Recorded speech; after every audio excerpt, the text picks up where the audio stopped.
Monday, swing for the fences, run pure sports. Hope everybody had a nice weekend. Kind of an uneventful weekend in sports and the world, really, if you think about it. Just the end of the NBA Finals and, some other things going on. Good to be back. We welcome DC back from some hiking in the mountains. He escaped the mountain lions. He escaped the snakes. He escaped the cheetahs. And we're certainly looking forward to his takes on this 8-game Monday night slate, DC. You've been away. We'll bring you in first.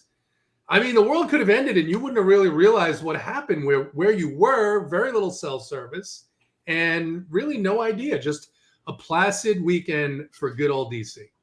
Yeah, I was kind of hoping, if World War III is going to break out, it'd be safe up there in the mountains. But back here in the city now, so we'll see. But a fun trip, get a couple days away, ride some mountain bikes, climb some mountains, like you said, get in the lake, all that good stuff. But I'm sure you guys have been there. You missed the sports, you missed the DFS after. I want to be clear, I have not been there for the record. That has not been somewhere. You never taken 2 or 3 days off of the game? Okay, never. All right, well.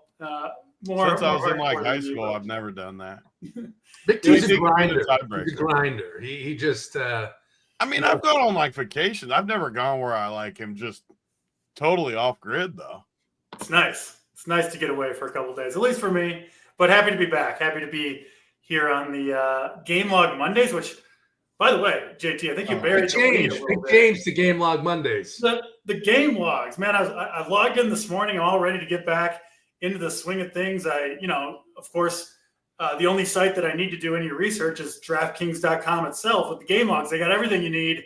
Just click on the player name and you look at how people have scored, and there you go.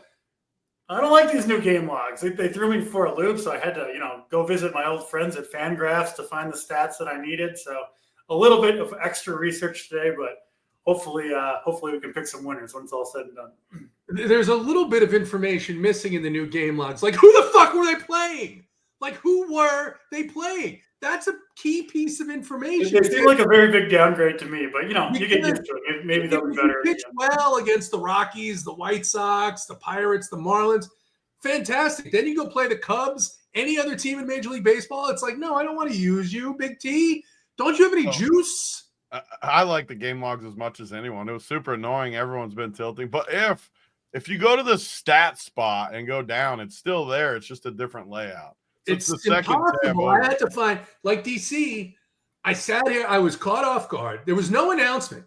And we're a partner of DraftKings, so of course we're fine with it. But, there could have been an announcement. There could have been a little bit of an introductory period of, hey, here, this is going away. But that wasn't the case.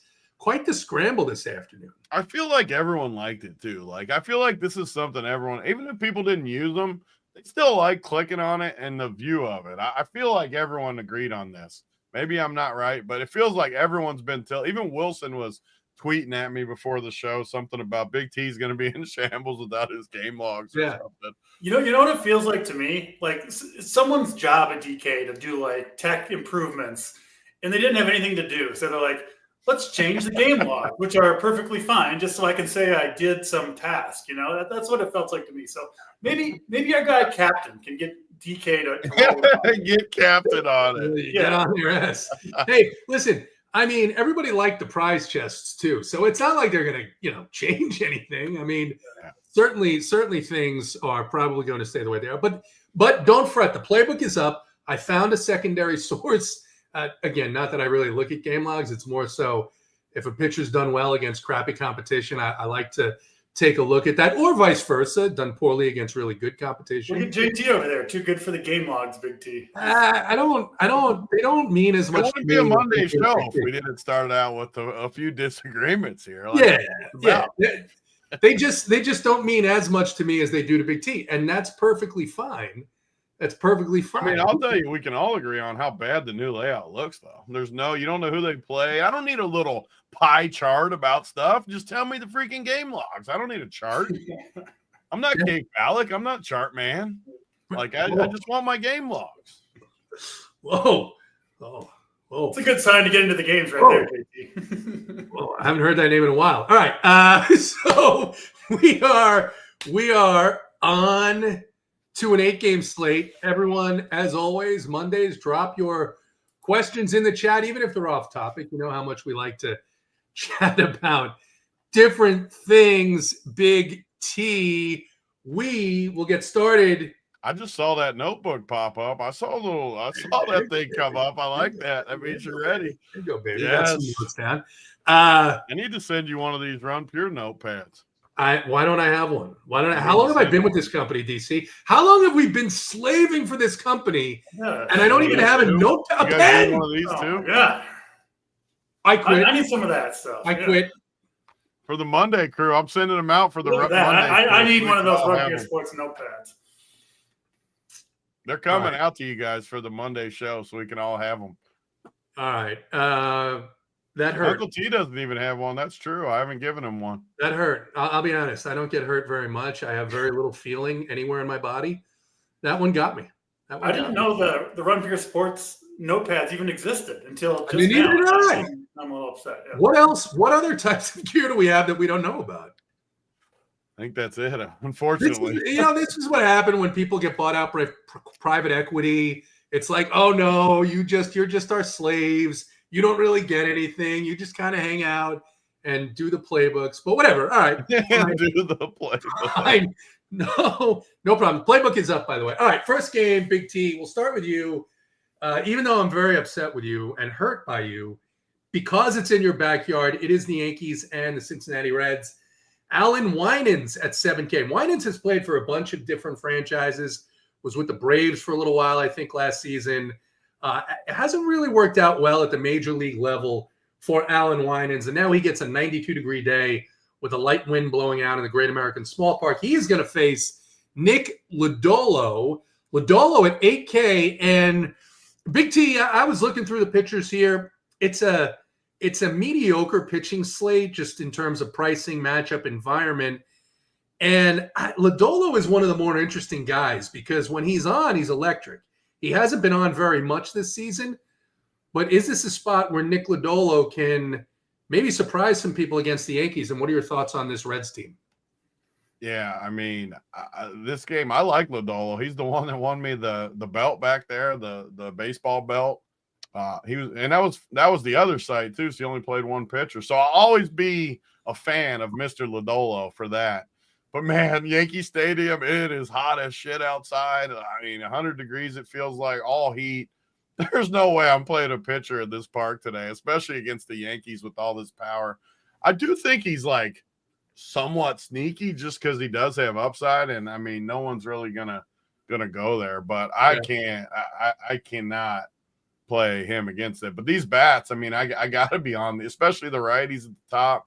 You still got Stanton, 3,900. I know he hasn't been good. Well, if I have my game logs, I'd check it. But I know he hasn't been good because I play him every day at that price, and he never does anything.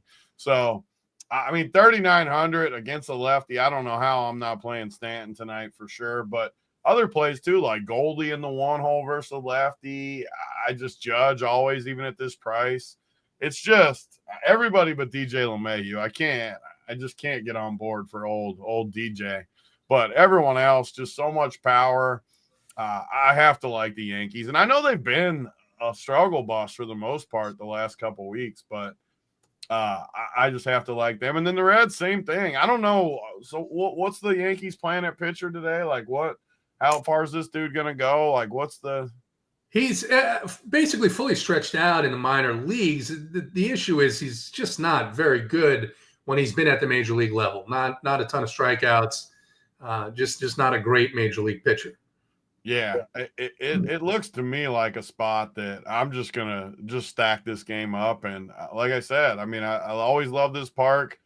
They're gonna have a ton of fans down there too. Everyone wants to go watch the Yankees when they come into town in this heat. It's just an environment that I'm just gonna slam. I mean, I love everything about offense in this game. I won't overcomplicate it. I'll just say I'm shoving this game. DC, while everyone runs to bet the DJ LeMahieu home run prop because he is don't even say it. He's the only guy I'm not going to play. I got to play him now. I'm playing him because of you now. The first guy to catch fire outside of us, obviously not having access to those beautiful notepads, DC. What are your thoughts on this game, the Yankees and the Reds? Yeah, I don't believe I've played a single share of DJ LeMahieu all season, and hoping to keep it that way. It will be at least that way for tonight. No LeMahieu for me, but mostly agree with what Big T said. The one thing about Lodolo, who I do like as a pitcher, but just not in this spot, he does have some pretty extreme splits, especially when it comes to power given up. He's given up almost no power at all to left-handed bats over the last couple of seasons. So I am really focused on the Yankees' right-handed bats. To me, there's specifically 4 guys: Goldschmidt, Judge, Stanton, and Volpe, who I think are awesome plays, all swinging from the right side. Not that you can't play the lefties. They're not that expensive. But I do think clearly the right-handed bats are what you want to target here, specifically those 4, leaving off LeMahieu. And then, you could use Dominguez down at the bottom if you wanted to go in that direction too, a switch hitter. But love those Yankees, the ones that I mentioned. I'm sure they're all going to be pretty popular, those Yankees right-handed bats. But I think rightfully so, just too cheap for what they can do against Lodolo. So I am in on the Yankees. Winans, I'm not using any Winans today, but he has at least pitched well in AAA this year. Again, it hasn't translated to the big league level when he's gotten a chance, but he hasn't thrown any innings at the big league level yet so far this year. I do think he'll pitch, 85, 90 pitches. So, I guess you could use him against the Reds. I'm mostly just kind of avoiding both sides of this matchup, though, Winans and the Reds. Pretty good Yankees bullpen behind Winans, who I do think is probably at least okay. We'll see how he performs, but mostly on the Yankees here, not using either of these pitchers myself. Of course, in this park, if you want to use Reds bats, I wouldn't, recommend against it or anything. There are so many offenses in play with hot weather, most places, not very many good pitchers going tonight, that the Reds didn't quite make the cut for me, but understand why they would for other people. Yeah, well, I am one of those people. I'm pretty high on the Reds tonight. I think the Reds are in a really good spot here with everybody playing the Yankees. I think the Reds are going to, at maybe a quarter of the ownership, I like them quite a bit. But you don't think the Reds are going to be like crazy popular? You don't think at these prices? No, because maybe minis, maybe these percentages though, like they look huge. What do you mean? The Reds, like percentages I'm looking at, are 20%. I don't think that's accurate. I don't think that's accurate. I hope not, because man, they're cheap. I'm with you. I love it. What I saw a little while ago was not accurate. Now maybe that changes, right? As obviously people consume content and they see that, wait a second, there's an 11 total in this game. Why am I not playing Reds? And every dude besides Ellie and the 3Ks, basically. Right. So, all right. So, Big T tells us that DJ LeMahieu is plus 800 to hit a home run on DK. So go ahead and He's another zero on that number. Give me plus 8,000, and then we're talking on DJ LeMahieu. Go ahead and get involved, and we'll move on over to the next game. Next game is in New York that we're going to talk about. Citi Field. Mets in the midst of a very rough stretch, losing 2 or 3 to the Phillies after getting swept by these Braves. Spencer Schwellenbach will face the Mets again. He's 9,800. Paul Blackburn, rough go of it so far for big Paul Blackburn. He's 6,300. It's warm in New York. Not usually a park, DC, that we love, but when it heats up, when it gets warm, when it gets humid, balls can fly out of the park there. What are your thoughts on the Braves and the Mets? Yeah, it has to be one of the best hitting games weather-wise for Citi Field that we've seen all year. 85, 90 degrees, winds blowing out. Still won't play as hitter-friendly as some other parks on this slate, but definitely more hitter-friendly than it typically plays in Citi Field. And, yeah, I'm all Braves in this game. Schwellenbach just faced this Mets team, and he did give up the 4 earned runs. I did watch that start. Thought he was pretty unlucky. I think it was the second or third inning. They strung a few kind of seeing eye singles, gave up an opposite field home run to Juan Soto, but, did strike out 8 Mets along the way, still made it through 7 strong innings, and had one of his season highs in whiffs generated. So he was fooling the Mets, getting a lot of swing and miss.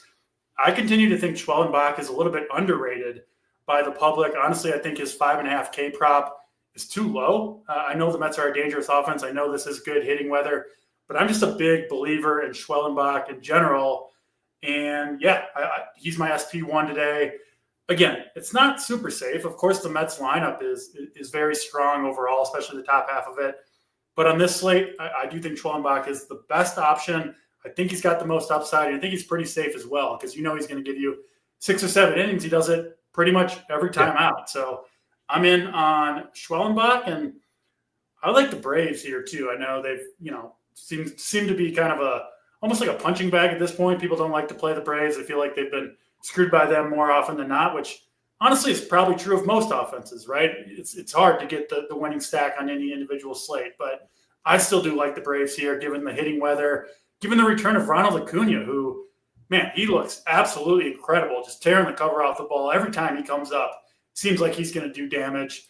One of my favorite plays on the slate is Acuna, but following him, Olsen, Acuna, Riley, all guys with a ton of power against Blackburn, who has had reverse splits, getting hit very hard by right-handed hitters, throws right-handed himself. So I think this is a good spot for the Braves, and there's some correlation there too, right? If Schwellenbach pitches well and shuts this team down, you got the Braves stack. It's at least possible the Mets kind of wave the white flag a little bit early if they're down, 4 or 5 runs in the middle innings. So really like the Braves here. Schwellenbach, my SP1, and yeah, no Mets for me. Blackburn's off the table completely, and I'm not playing any Mets against Schwellenbach either. So all Braves here for me. Big T, Sports Better FM says, I'll use this guy as a life vest in the Atlantic. Love him tonight. Not sure what that's about. Landa doesn't want to use any pitchers right now east of the Mississippi. That's interesting. What are your thoughts on the Braves and the Mets? Yeah, I look at these lineups and I just don't even see a comparison to that first game. The Braves have been so bad all freaking year. This will be my first disagreement with DC. I just love that first game so much more. I like Schwellenbach's just been solid too. I don't love picking on the Mets by any means. The Mets are a team that I don't like to stack that much, and I also don't like to throw pitchers against all that much. But Schwellenbach might be the exception. He's just solid. And on this slate, as we go through all these hot games, there's not a ton. I need some DC guys on this slate, honestly, some pitchers, because I like Schwellenbach, but am I like super enthused to play him? Not really. Not in this heat. Not. Don't get me wrong. I'm going to play plenty just because of the way the slate sets up, but don't love it. And honestly, I don't love the offenses as much either. I mean, looking at these ownerships, again, this just Saber. They're going to keep adjusting over the next hour and a half, but they look similar to the Reds right now. I like the Reds way more than the Braves. I'm on that first game. I do like pieces from this, especially Olsen. I know Uncle T liked Olsen, Acuna, obviously. The problem I have with the Braves is just their bottom of their lineup from basically even Riley down. Albies, I haven't loved him, but definitely Murphy down. I just hate, and I don't like stacking teams when I don't like the bottom of the lineup. I just have struggled with Atlanta all year with this.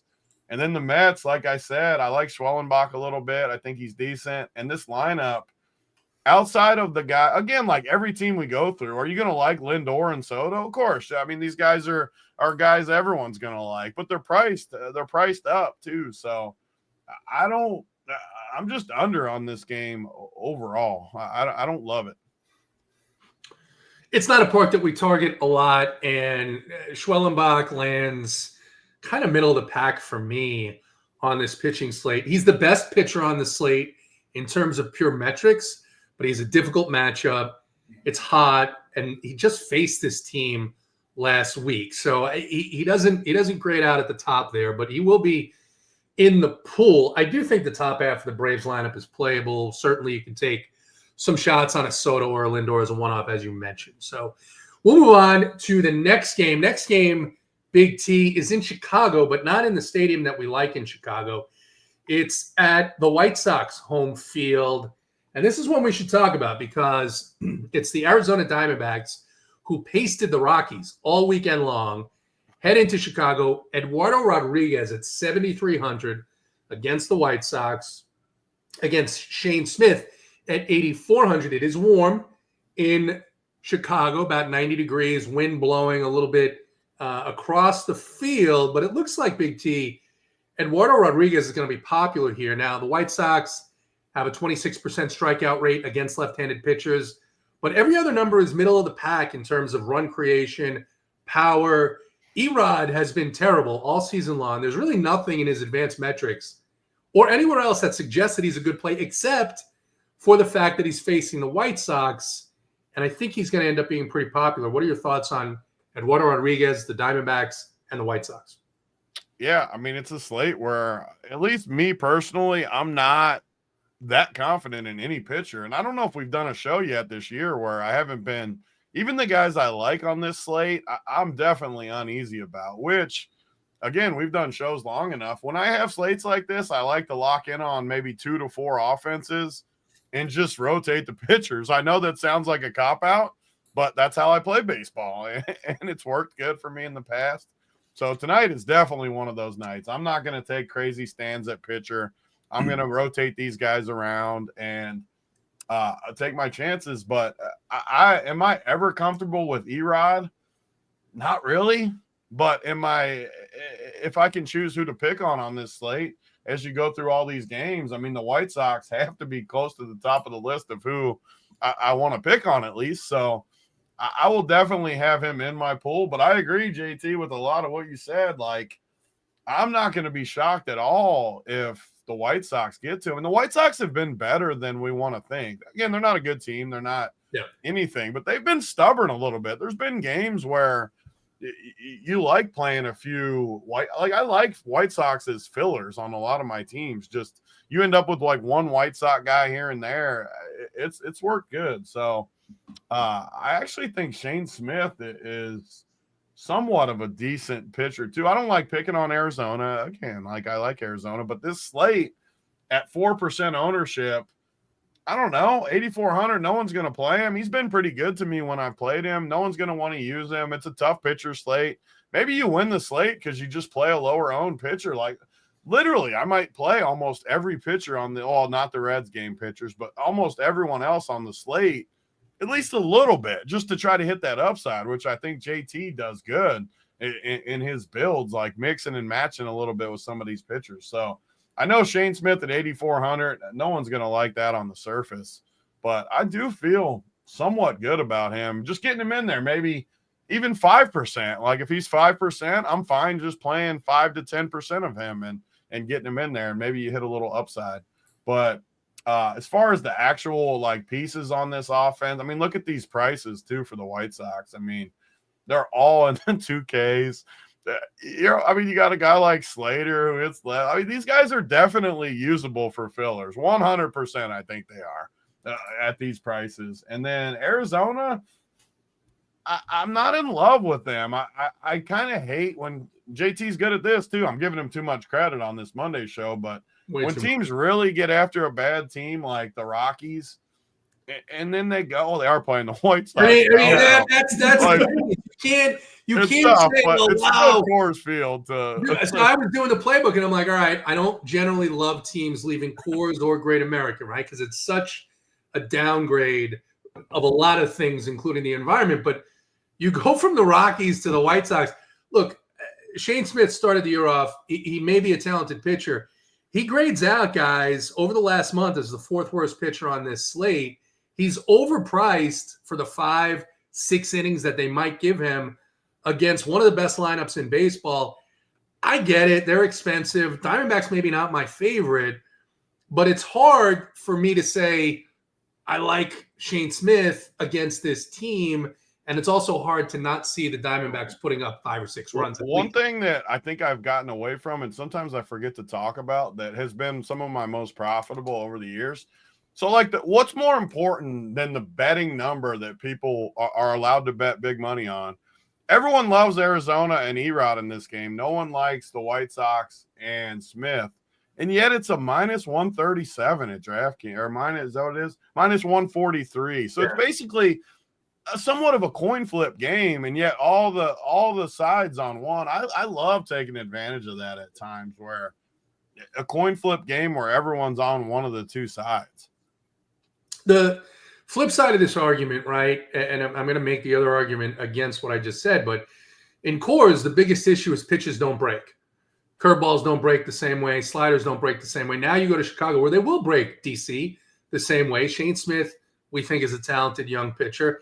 And for the record, I think the White Sox offense, it's just hard for them to be the top stack on a slate like this. Yeah. But I do think you can play pieces of this offense against Eduardo Rodriguez and a Diamondbacks bullpen that's been terrible all season long, DC. What are your thoughts? Yeah, both these bullpens are awful, injured.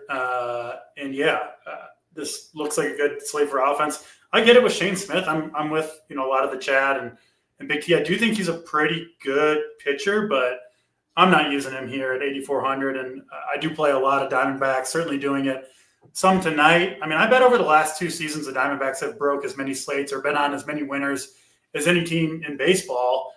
You get 90 degrees in Chicago against, maybe the worst bullpen in baseball. You get the guaranteed 9 innings.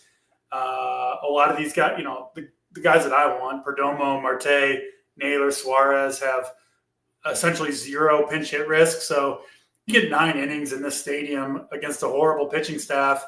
I'll take my chances. I think the D-backs are in a pretty good spot here. I'm sure they'll be somewhat popular. Only thing hesitating for me is I do believe in Shane Smith to some degree, but not enough to take me off of these D-backs bats. So I do think are one of the top stacks of the night, in on these guys for sure. And outside of Ketel Marte, they're not all that expensive. No Corbin Carroll in the lineup tonight.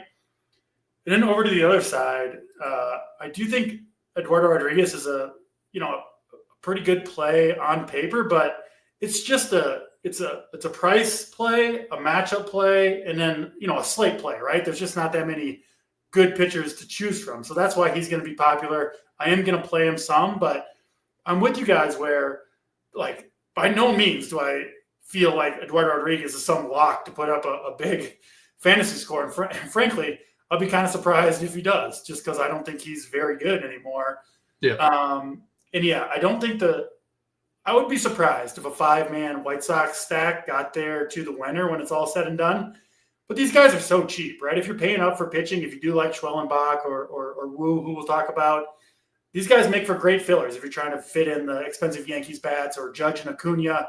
Meadroth, Slater, Vargas, Cuero, Robert, Sosa, all these guys are so cheap. They do have some power, and it's a great spot to hit, trying to hit home runs out to left field with the wind kind of blowing that way against a lefty. So I'm definitely mixing in these White Sox bats on teams that I don't have Rodriguez. But my favorite way to play this game is the D-back stack, specifically the top 5 in the lineup. I think look pretty good against Shane Smith and the White Sox. All right, we'll move on to the next game, which is in Milwaukee, DC. No team, maybe outside of even the Mariners and these Diamondbacks, has been hotter than the Milwaukee Brewers and what they did to your Twins this weekend. Just absolutely scorching the baseball. Now they get the Pirates in town. Braxton Ashcraft is going to start this game. Looks like he's going to be an opener for a couple of innings or as long as he lasts. And then he goes against Chad Patrick. Patrick, a good young pitcher. He's been pitching pretty well. He's overpriced at 8,600 DC, but I think for me, Patrick is my number 1 guy on this pitching slate tonight. What are your thoughts on the Pirates and the Brewers? Yeah, I have no problem with the Patrick play. I'm with you. I do think 8,600 is, as high as you're going to see Chad Patrick. I assume that's his got to click on the game log here to find out for sure. I assume one of his highest price tags of the season.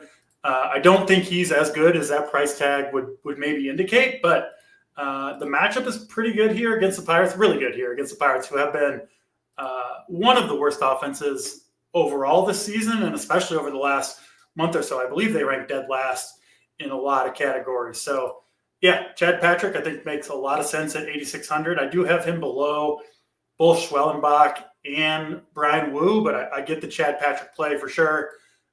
Not playing many Pirates bats other than an O'Neill Cruz one-off, I think is a reasonable play, but probably not going beyond him.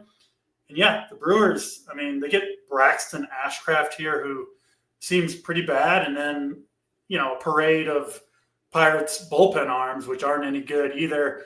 Brewers are hot, as you mentioned, JT. And you don't see this very often in Milwaukee or at least we haven't so far. But I believe the roof is open for this game, and I'm seeing some metrics that think this will play a very home run friendly park today. So if you do like the Brewers, extra bump there, I think, against Ashcraft in this Pirates bullpen. So Brewers make a lot of sense to me. I think I would mostly stick to the top half of this lineup as well, but it does look like a strong play. And Brewers, I think, probably take care of the Pirates pretty easily here. So I think you can play both sides, Patrick and the Brewers bats as well. Big T, thoughts on the Brewers and the Pirates? These two teams I just haven't done much with all year. I just look at Milwaukee's lineup and I love the matchup versus Pittsburgh for sure. Pittsburgh's right there with some of those other teams as just the worst team in baseball, in my opinion. But I look at these guys and I just don't feel that good about any of them. I know it's a good spot. And I'm glad you said that about the roof being open, because it was one reason that I downgraded it a little bit with all this heat going on everywhere. I didn't love this environment as much. So I'm glad you said that. Just a note, I think they scored 40 runs, Big T, over the weekend. The Brewers did. They're a team too that I think's better as like a Saber Sim type team too. Because I'll be honest, like I don't love a lot of these names, but if I just say I want 5-10% Brewers stacks and just stack these dudes up, I think they can. I love that. As far as some teams you like to hand build, right? Where you can go in there, you got your 5 favorites. Like DC said with the Yankees, those 4 righties, maybe you throw in whoever for your 5th. DJ LeMahieu, because you know he's going to hit a bomb, right? But when you do the Milwaukee, like I don't know who I like of these guys more than the others. So just stack it up, see what happens, because Pittsburgh does freaking suck. I don't love bullpen games either, though, which was another downgrade for me in this spot. I know Pittsburgh bullpen sucks. The dude in the chat says they only, got one lefty or something in there. But they're still just going to take the guys out when they start sucking, which I just don't love, because sometimes the advantage of stacking, they just leave pitchers in too long and you can just run up a high tally and then get the bad bullpen guys, which really gets you the upside. So I don't know. I'm okay with Milwaukee. Chad Patrick's definitely overpriced for me. Not going to love it, but again, it's Pittsburgh. If you can pick 2 teams to go against on this slate, not talking pitchers or anything, it's got to be the White Sox and Pittsburgh without a doubt looking at it. So if we don't like any pitchers or think any pitchers are like clearly dominant tonight, why not play a couple pitchers against the worst teams, take our chances at getting 15, 16 points and kind of moving on to the offense. So I don't know. Pittsburgh, I can't see myself playing anything from Pittsburgh. So if I'm not playing any bats from a team, I definitely have to include that pitcher in my mix tonight. All right, we will keep it moving here into Minnesota, Big T. We've got Brian Wu, 9,600 against the Twins. Bailey Ober, 7,600. Bailey Ober, over the last month, allowing 3 home runs per 9. He has been as bad as the rest of this Twins bullpen and pitching staff was over the weekend in Milwaukee. Now, Brian Wu, 9,600, about his ceiling price. We kind of like these Seattle pitchers much better at home, but given the slate, he's got to be in the mix here. What are your thoughts on this game, the Twins and the Mariners? Yeah, it's super redundant what I keep saying. I think Wu, kind of like Schwellenbach too, where I think they're both the 2 best pitchers of the slate, at least real life. And it's just not like a great spot, though. He doesn't strike out a ton of guys. He's away from one of the best pitcher parks in baseball in Seattle. Minnesota, I don't love Minnesota, but you have to consider Wu just based on the slate. Like he can just get you 18, 17, 18 points, which again, we always talk about that. But if I told you right now, 2 pitchers could lock you in 18, even at 9,600, I think you'd be interested in it just because then you can kind of mix and match offense, take your chances. So I'm definitely going to be on Wu. And I mean, Ober, I can't play. He's looked rough to me, and I liked him in the past. Maybe I'll play a little just because it's the slate and he's 7,600, but I definitely don't like it. I don't feel good at all about it. And man, this freaking Camporeale just hits bombs every freaking day. So like you have to like his projection is just got to be higher than this. It's just gotta go up. He's 6K and he just hits bombs. So I think Seattle's a pretty. I'm assuming it's hot in Minnesota too, right? It's got to be 80 degrees in Minnesota. So not as hot as some of the like Chicago, Cincinnati and stuff, but yeah, I always like Seattle. Seattle's one team that I just love how they hit bombs. You always got upside. Ober's been bad. I have to play Seattle, so I'm on Seattle. I'm on Woo, even though I don't love it, and Minnesota. Not going to be on a ton. DC, thoughts here on the Twins and the Mariners? Yeah, somewhat similar.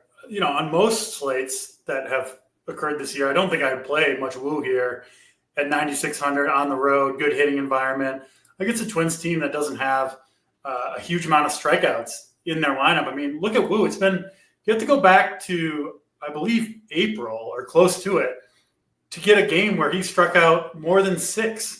Right? Like it hasn't been a ton of strikeouts for Woo, and that's a lot of games in Seattle, the best strikeout park in all of baseball. So plenty of working against Woo, but the thing working for him, as Big T mentioned, is just the slate. And, I would gladly lock in 18 fantasy points from any two pitchers today and try to win with offense. I do think it's going to be a slate that is definitely won by whoever can, pick the stack that goes off for 10 plus runs. I wouldn't be surprised if there's multiple stacks that go absolutely crazy today. I don't think there's going to be any pitchers that put up 30 plus. Even 25 seems like kind of a reach for almost all the arms on this slate, including Woo. But that said, he doesn't walk anybody. And I do think he's, along with Schwellenbach, probably the safest guy, which I think on this particular slate means more than it typically does, just because we're not going to see that many big scores. Give me the 6 or 7 innings and 5 strikeouts from Woo, and try to win it elsewhere. So I will have plenty of Brian Woo, partly because I don't think they're hard to fit. I mean, I like paying down for pitching, but even starting my lineups with Schwellenbach and Woo, I find myself mostly able to fit in stacks and bats that I want to. So I will have some Woo, honestly, somewhat reluctantly, but nevertheless, I do think he's a pretty good play. Ober, I'm kind of torn on. I just don't really believe in him, but he is cheap. There are a lot of strikeouts against this Mariners team. You got to worry a little bit about the duration. Twins with maybe the best bullpen in baseball. Most of their guys are fairly rested. And we know Rocco Baldelli can pull the plug on struggling pitchers, 4 or 5 innings. Wouldn't shock me for that to happen to Ober, but at his price point and ownership, I do think he's a reasonable play. But I get stacking against these guys too. Woo, I think, will give up his fair share of home runs, especially out of Seattle in a nice hitting environment. So if you want to look at Buxton, Wallner, Larnach would be the 3 guys that I'd look at most closely for Minnesota, and could certainly play the Mariners here if you want to.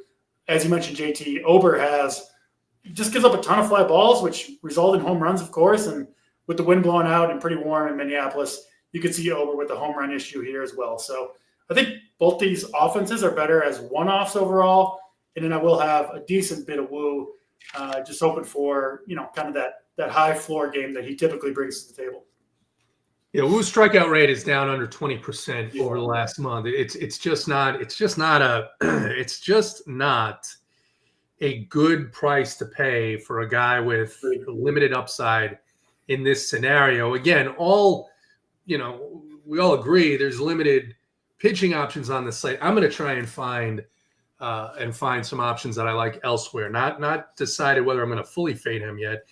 And then as far as Ober, I mean, Ober's at the point in his career now, the way he's pitched, where he's about another bad start away from either having them put an opener in front of him or shooting him down to AAA to see if he can get right, because this has not gone well. And then we have Landa, who is shitting on every play. He must have all the winners tonight. Landa, very hurtful. I hope you do well. But he's I don't know who he's playing, because he doesn't like anything so far. Got to play something, my man. He likes the Reds and Yankees. He's smart. I'm on Landa's side tonight. You jam that game in there. All right. Well, that's fine. We all like that game. All right. And then the overshove, though. The overshove of it. Then he just says Walker Buehler. So, all right. Let's move on. Let's move on to the next game. It is in St. Louis. It's hot in St. Louis, DC. Wind is blowing out. Ben Brown, 7,700 for the Cubs against Matthew Liberatore, 8,200.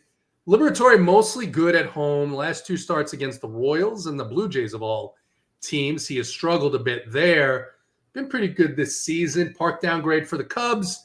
What are your thoughts here on the Cubs, the Cardinals, any pitchers you like? Ben Brown, probably going to be pretty popular. Yeah, our guy Landa, he could do a 1 minute MLB swing for the fences show. He's got the Reds, the Yankees, Walker Buehler. That's all you need on this slate. No need to talk about any of these other games, but we'll do it anyway because we got an hour to fill.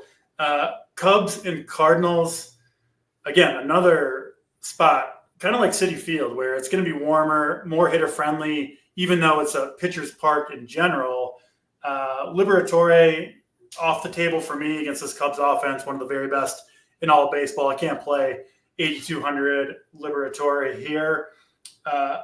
Not crazy about the Cubs because I do have some faith in him as a pitcher, but some of these numbers, I mean, Suzuki's been killing lefties. Carson Kelly's got a long history of hitting home runs versus left-handed pitching. Swanson looks good. And, of course, Tucker and Happ at the top of the lineup. So I do think the Cubs make some sense as, I think, a somewhat contrarian stack. They're expensive, and I think a lot of people are going to end up paying for pitching. So I do like the Cubs paying up a little bit to get contrarian there. And then, Ben Brown, I will have some exposure to him. Just think his upside is very, very high. I do think the floor is lower for him than it is for Eduardo Rodriguez, which is a weird thing to say because Eduardo Rodriguez's floor is not high either. But Brown's floor is negative. I mean, that's kind of That's tough. I wouldn't be shocked to see Brown get hit hard either here, though, by the Cardinals. Not a ton of strikeouts in this Cardinals lineup either, but just a lot of faith in Ben Brown's talent as a pitcher. Someone I want to be above the field on most slates, including this one. So I will have Ben Brown mixed in, but it does look like he's going to be fairly popular, honestly more popular than I thought he would be, which has me shying away just a little bit.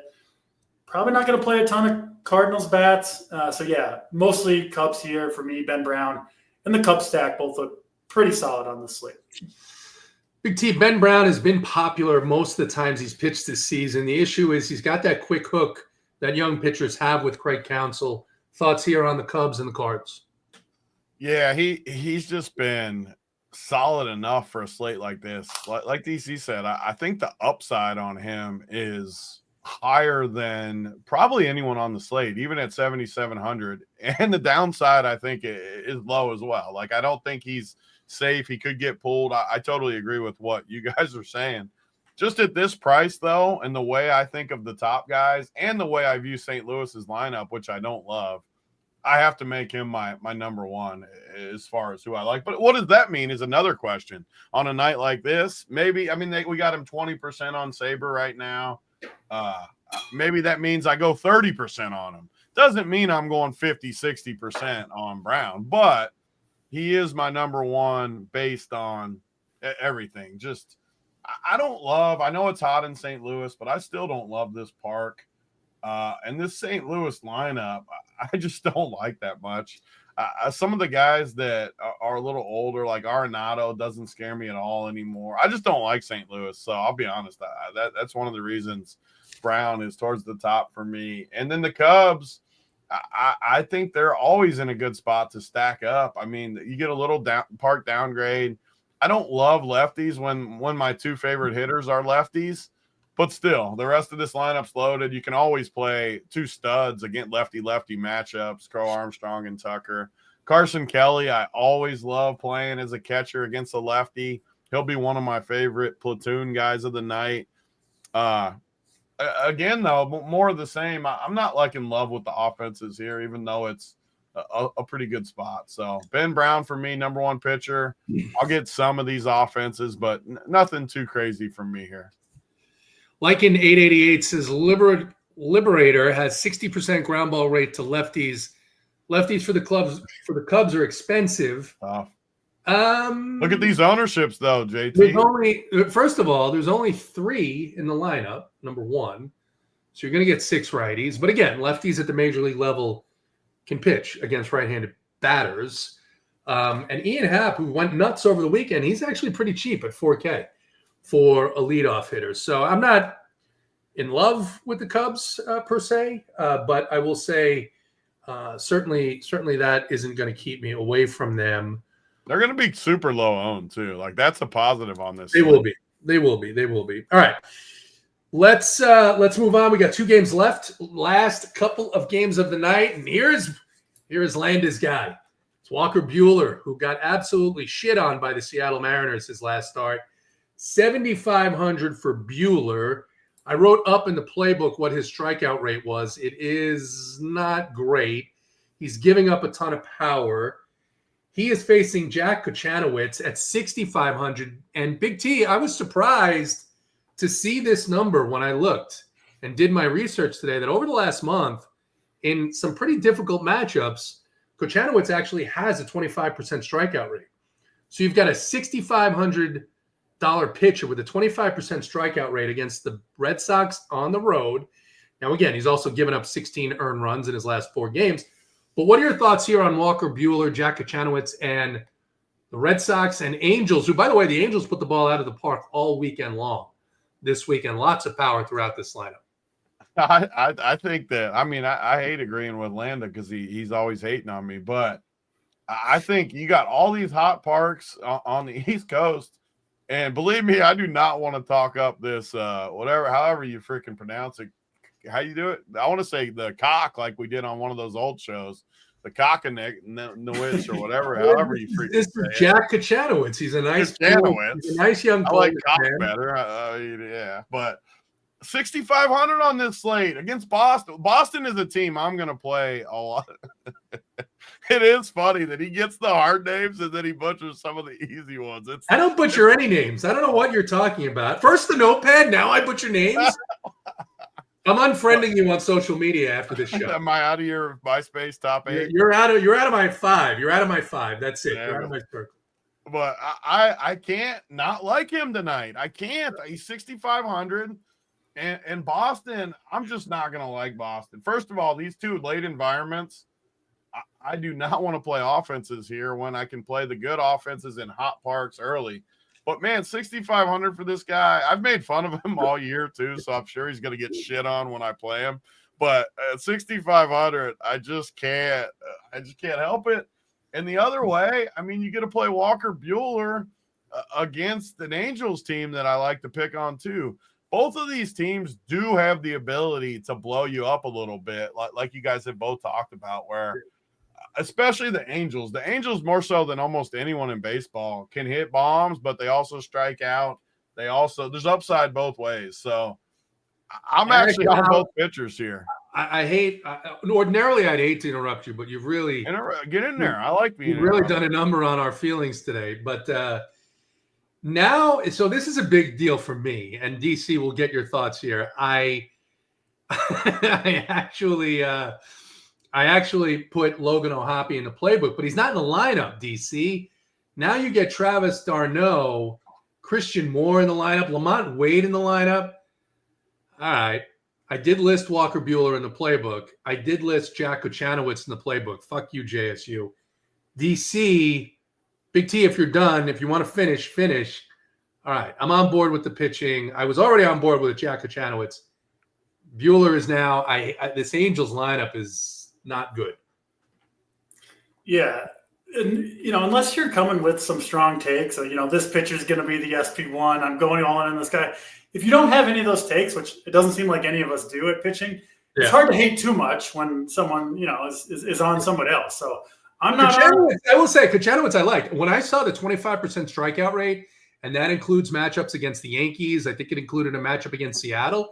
That's something where, and this is a young pitcher, this is what the Angels have been doing. They're just calling up all these young kids.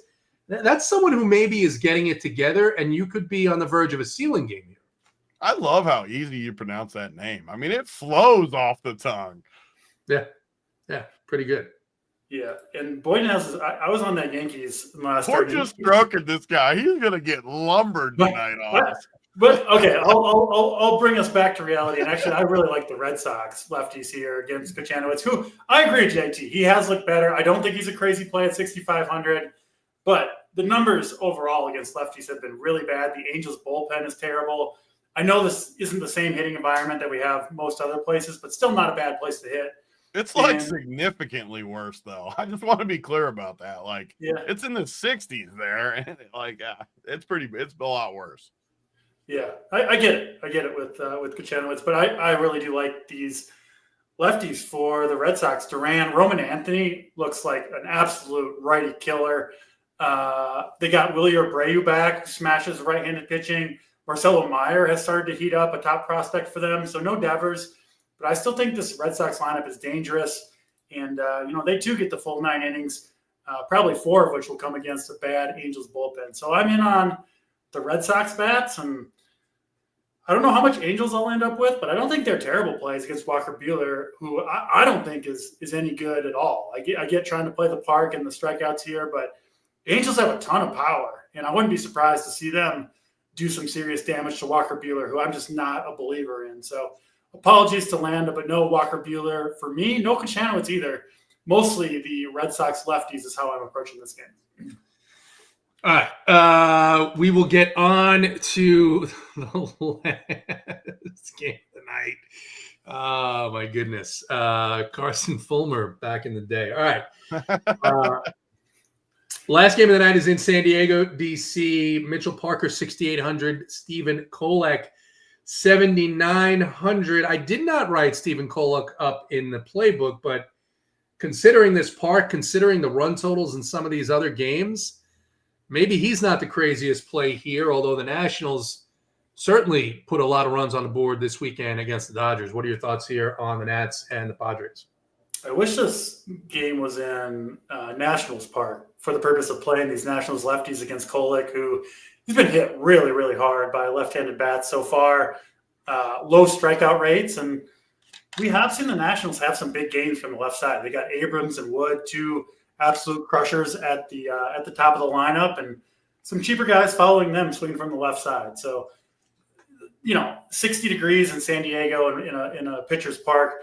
I don't think I can do it with too many Nationals, but I'm off of Kolek at 7,900 and no interest in Mitchell Parker either.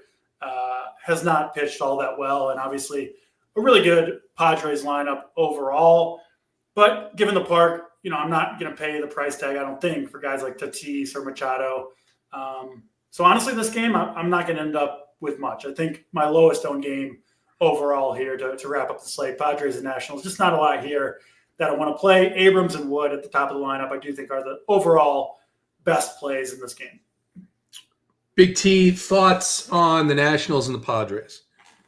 Yeah, I agree with a lot of what DC said. I want to like Kolek just with the park and versus Washington, but when they can roll out 7-8 lefties, it's going to be hard for me to pull that trigger on him. So I don't think I'll be there. San Diego, and I just again, I know people make fun of the stuff how I play baseball, but I'm just not going to stack up these parks when those other parks are 100 degrees. When I can play 2 stacks in Cincinnati in 100-degree heat, I'm not going to challenge myself. I don't have to make it harder on myself. So I'm just going to play those early games.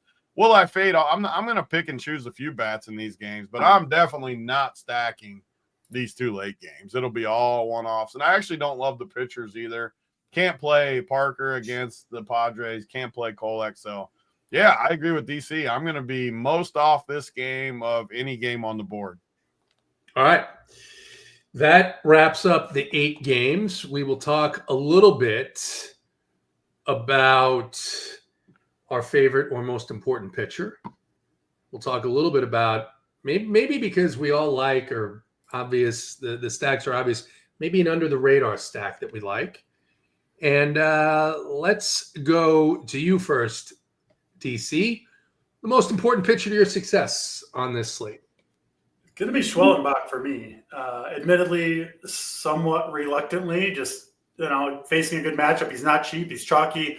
All those things I don't like, but I do think he's by far the overall best pitcher, talent-wise, on the slate.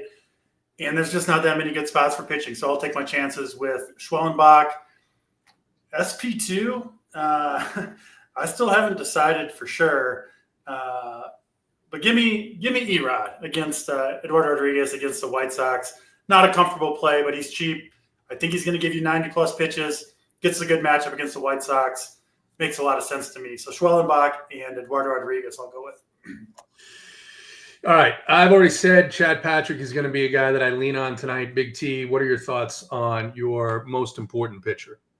I love the DC's. You're out of the Monday flow. The guy you hate the most, he comes in on, and you don't even make fun of him. Who? You're not in the Monday flow. Eduardo, you talk shit about him the whole show, and then you didn't even react when he just fired him off on you.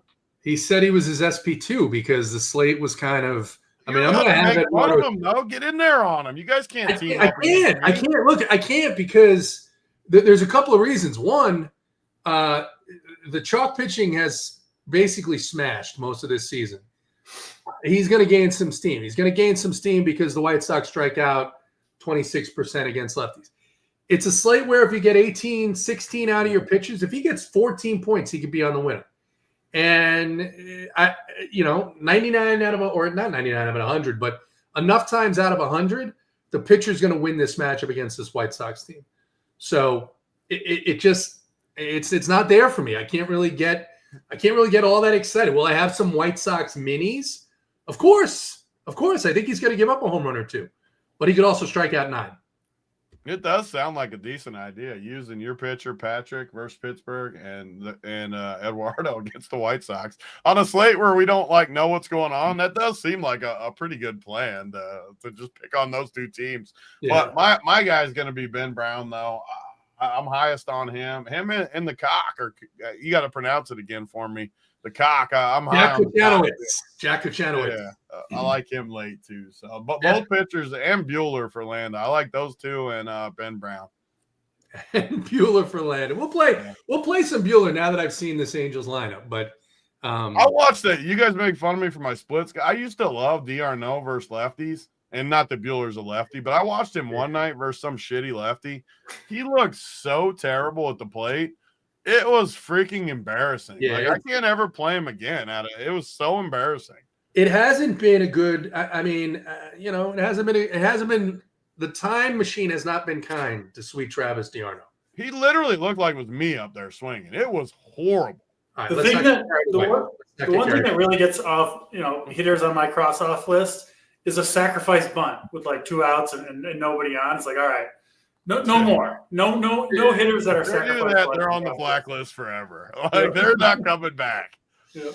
Land, I do remember the game that d'Arnaud hit 3 home runs out. I think I didn't. I was like, why didn't I lock him in? Obviously, you never know when that's going to happen, but that was probably a couple of seasons ago. All right. And he hit 3 bombs.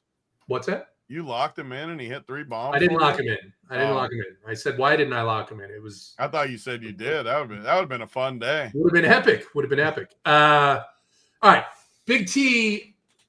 This dude saw the at bat I was talking about. I mean, it was bad. And I don't remember who it was against, but it was against a shitball lefty. Yeah. And he just embarrassed him.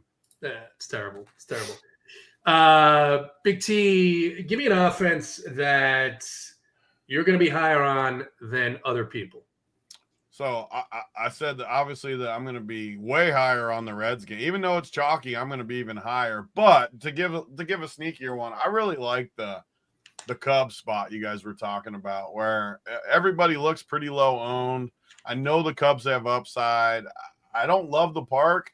And again, most of my stacks are going to be this Reds game for sure. But for a sneaky team, I think it's the Cubs. All right. Sneaky team, the Cubs. DC, what are your thoughts? I was going to say the Red Sox, but it looks like they're going to get quite a bit of ownership. So I'll go with the Diamondbacks, who are all projecting, at least from Saber, under 10% owned. Some respect for Shane Smith, but just a great spot other than the starting pitcher. So give me the Snakes doing some damage in Chicago. I am going to go with the Twins. I'm going to be a little bit over the field. Brian Wu, strikeout rate down, and away from T-Mobile Park. These Mariners pitchers, we always love them at home. Not my favorite team, but a team that I'll have more of than other people will. Final thoughts, boys? I feel good tonight. Mondays. We didn't get the home run promotion on DK, did we? Is it still gone on Mondays? No, but there is a Queen of the Court WNBA if you're interested in that. Is there really? Oh no. That time of year. What is it? What do you have to do? I saw Queen of the Court. It's $500,000 for WNBA. Yeah. Yep. I closed the promotion when I saw Queen of the Court. I couldn't do it. I'm going to invest my first ever dollar in the WNBA. I got to get in there on the King of the. Is it the Queen of the Court? Big T is going to drop his WNBA plays in the Discord. Cores will be up. The playbook's up. We'll be in there answering questions. This is the promo. You got to name 5 players. That's how you win. Oh my God. I guess I lose. Sophie Cunningham and Sophie Cunningham. For Big T, for DC, good luck in your contest tonight.